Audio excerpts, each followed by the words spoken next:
Hi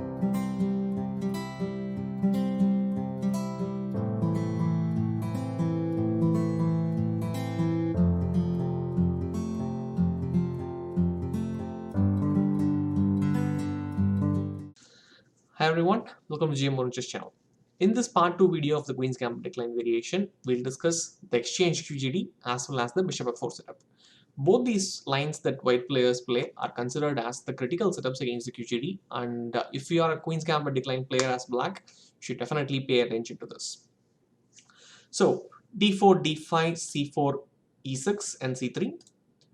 I mentioned about two plans in this position, two move orders for black. One is to start with bishop e7, the other one is knight f6. In the part 1 video, those who haven't checked it out, please check it out, you'll understand better. So let's continue with knight f6 as of now. As we progress, I'll talk about bishop e7 as well. cd5, ed5 is the starting point of the exchange variation in the Queen's Gambit declined.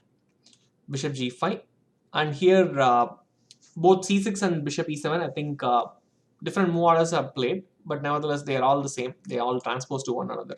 It doesn't matter whether you start with bishop e7 or c6. So let's go with bishop e7 as of now.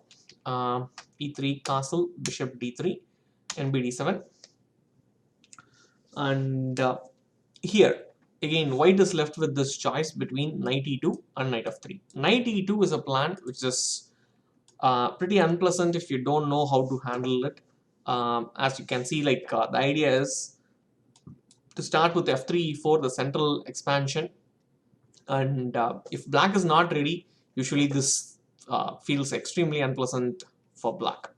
I myself have played this in a couple of occasions when I didn't know the correct theoretical lines or proper plan as black. I ended up getting completely crushed because of the opening itself. But then, especially if you know the lines, then I don't think there is anything to worry about it. We'll see some interesting ideas and plans in this one. I'll show it to you. NGE2. You can also start with C6 move order. It's not a big deal in this specific game.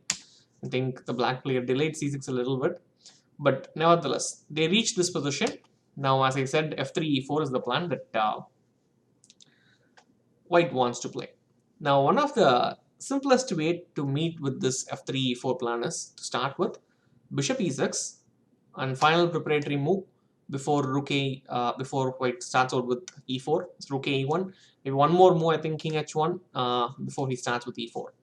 Black comes out with rook C8. King H1, knight E7, trying to trade off the bishop. And once this is done, remember, whenever white comes out with E4, should definitely take on E4. Allowing white to play E5 is certainly more risky because F4, F5 would gain more strength. White's attack will gain immense strength after that. And one simplest point to remember is always try to fix the pawns in the light squares. I mean, fix the white pawns in the light squares. For example, if something like this happens, and if you can create a blockade on E5, this would be the optimal plan that black players can have, because the bishop on D3 is basically left without any clear plans, and yeah, the central pawns which we are marching forward is clearly blockaded. So I think this is some basic plan that black players can remember if your opponents come out with this NGE2 plan with the idea of F3 E4. And apart from this one, there are other plans that white players can play. That is with, okay, so more or less the same plans. And here once again, they are left with both these NGE2 as well as knight f3 ideas. Let's continue with knight f3 in this case. Let's see what is going on here. Short castle, queen c2,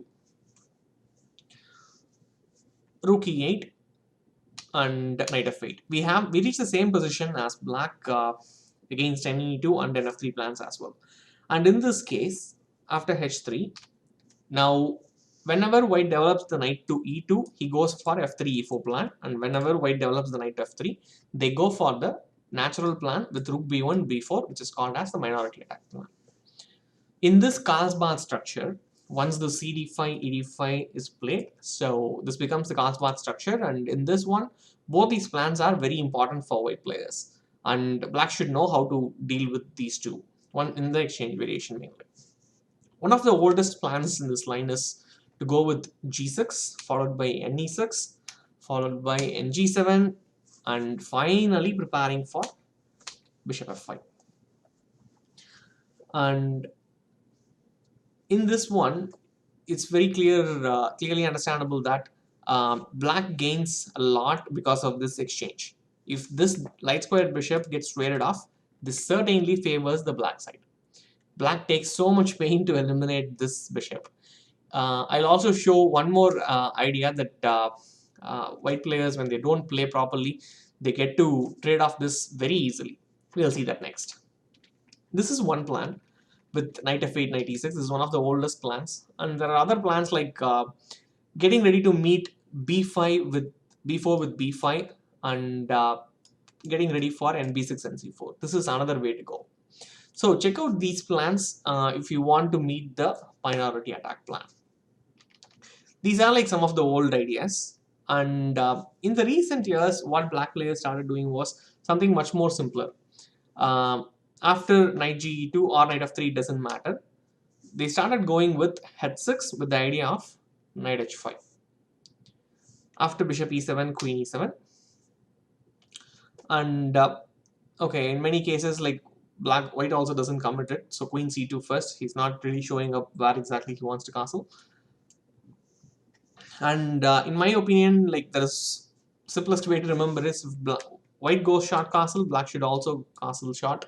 If white goes long castle, you can develop the bishop out and either to d7 or e6 and go long castle. And get the knight back to f6, and black still retains a super solid position. Many games have been played in this position by many strong players in the recent years. You can find like all 2700 players have played this from both colors. Black generally has maintained a very solid result, like black has done very well. So this could be an excellent choice for the black players. So coming back to the option of bishop e7. So why should we start with bishop e7? I think I mentioned about this in our earlier video, part 1 video. So here the point is now bishop g5 is not there. And if he commits knight f3, then he can basically forget about playing knight e2 plan. And the only way to reach the same structure is with bishop f4. This is slightly different. And knight f6, e3. Here playing c6 is possible. Trying to go back to the same old position. But there is one more extra idea that black has in this position with bishop f5. Now, as I said earlier, if white trades off this light squared bishop, this would be a dream position for the black players. As you can see, like he has gotten rid of this bad bishop for white's good bishop on d3. And there are a few games that you should see, like game between Bobotsov and Petrosian. I think this was played in 1967.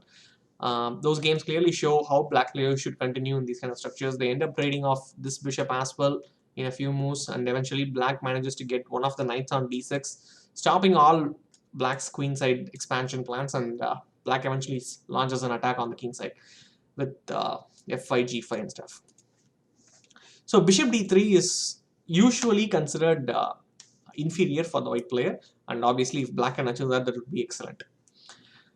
Now obviously bishop f5, in order to counter this, white continues with queen b3, which is the most critical setup.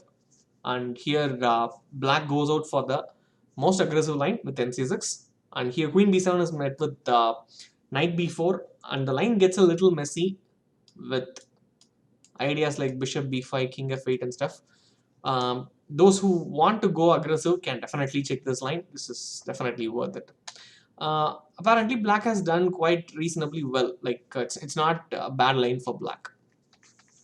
So bishop e7, avoiding this ne2 plan is an excellent move order for the black players. So I hope this one is clear. And the final one, which we have to continue with this, with knight f3 followed by bishop f4, which has been one of the critical tests for a long time. I think Kramnik has played this extensively. And here short castle, e3. Now there are three moves in this position for black. One is with c5, the simplest way to go, one of the oldest moves, nd7, and finally b6. All these plans are reasonable. c5 usually like you should be ready to play with the IQP structure. After this, I mean usually they take this, and I mean if c takes d5, knight takes d5, knight takes d5, e takes d5 happens, and usually black equalizes pretty easily, but you should be ready to play the IQP structure. And if you're not sure about c5, you can always continue with b6, just like in the Tartakova variation. We checked this in the Part-1 video. Now the point is here, white players don't go bishop d3 directly, because black usually continues with dc4 in this position right away. The point is he's preparing for bishop a6, and this reduces white's attacking potential. Obviously, that same trade, which is usually considered quite good for black. And there is one more idea with cd5 that is played by white players, avoiding this bishop d3, dc4.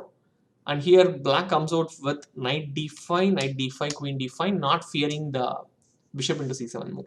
Again, this line is quite aggressive. If you want to prepare and play this, then you should know the details here. But if you know some basic plans and ideas, it should be pretty easy for black to handle this. Like I checked this positions, like many strong players have played this, and white usually doesn't really, it's not very easy for him to get away with the extra pawn. Black generally, he generates a lot of counterplay, but certainly you need to know the details. So bishop f4 plan after this knight f3, bishop f4 1, as well as after knight f6 or bishop e7, it doesn't matter. White goes c takes d5. These are the next critical lines that black players should know. If you know this, then it's pretty easy to handle it. Know your model games, know your plans and ideas, then handling these lines should not be really that difficult.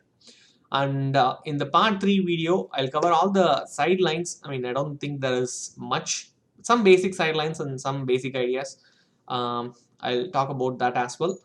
And I'll see you all in another video then.